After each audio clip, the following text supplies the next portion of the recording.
Hello everyone, welcome back to my channel. Today we are going to discuss about types of stress, types of strain, elastic moduli and Hooke's law. Before going into the topic, I would like to clear a small misunderstanding about stress.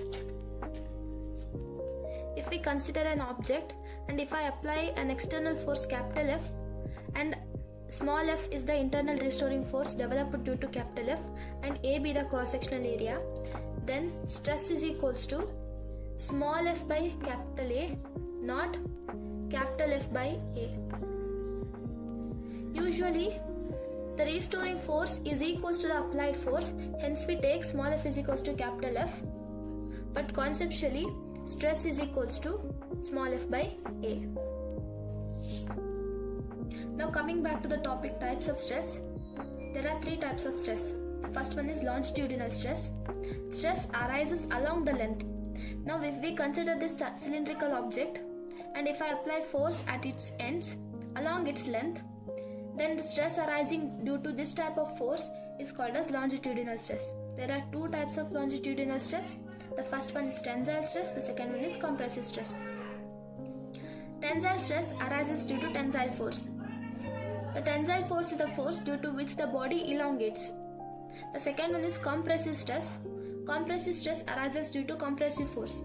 The compressive force is such type of force due to which the body compresses. The longitudinal stress can also be called as normal stress because the force we apply is perpendicular to the surface area of the object. That is, it is normal force. The second type of stress is tangential stress or shearing stress.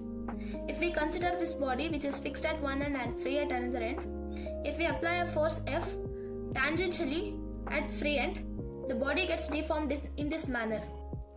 Thus, such type of force are called as tangential or shearing force. The stress arising due to this type of force are called as tangential stress or shearing stress.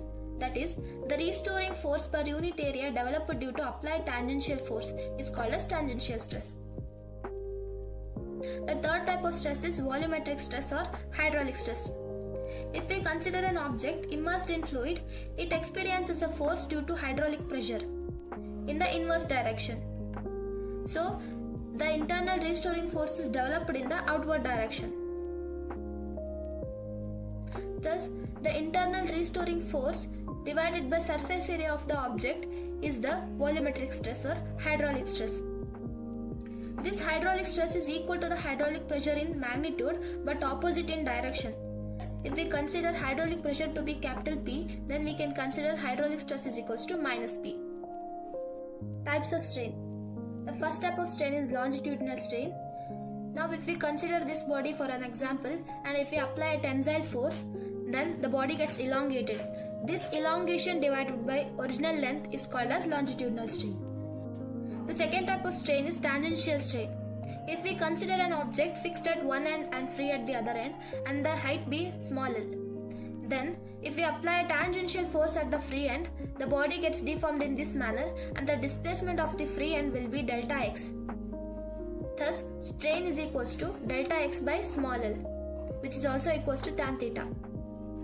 Since theta is very small, we can equate tan theta is equals to theta. Therefore, strain is equals to delta x by L is equals to theta. The third type of strain is volume strain. The strain developed due to hydraulic stress.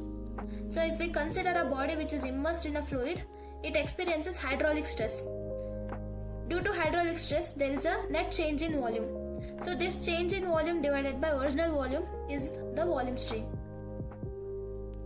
The fourth type of strain is lateral strain. This strain is perpendicular to the applied force. So if we consider a body and apply force at its ends along its length, there is a elongation in its length as well as there is a decrease in the diameter of the body. So this change in diameter divided by original diameter is the lateral strain. Hooke's law. Hooke's law states as, for small deformation, stress and strain are directly proportional to each other under elastic limit. Then what is elastic limit? Maximum stress up to which body exhibits elasticity. That is, for every body, there is a maximum limit of stress up to which the body exhibits elasticity. That is, it regains its original shape and size when external force is removed.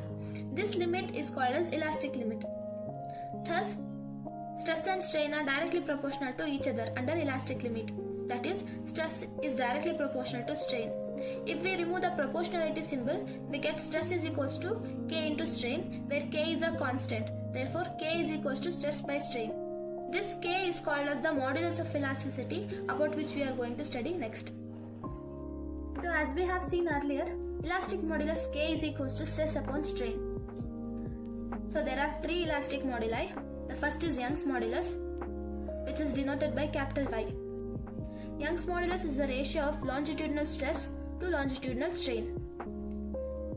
Capital Y is equals to longitudinal stress, which is F by A, and divided by longitudinal strain, which is delta L by L.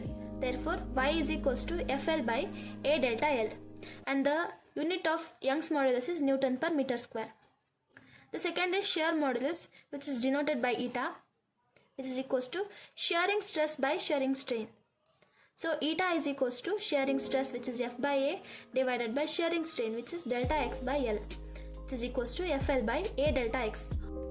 Or if we consider shearing stress to be theta, we get eta is equals to F by A by theta, which is F by A theta. And the unit of shear modulus is Newton per meter square. The third modulus is bulk modulus, which is denoted by K. It is the ratio of the hydraulic stress to hydraulic strain.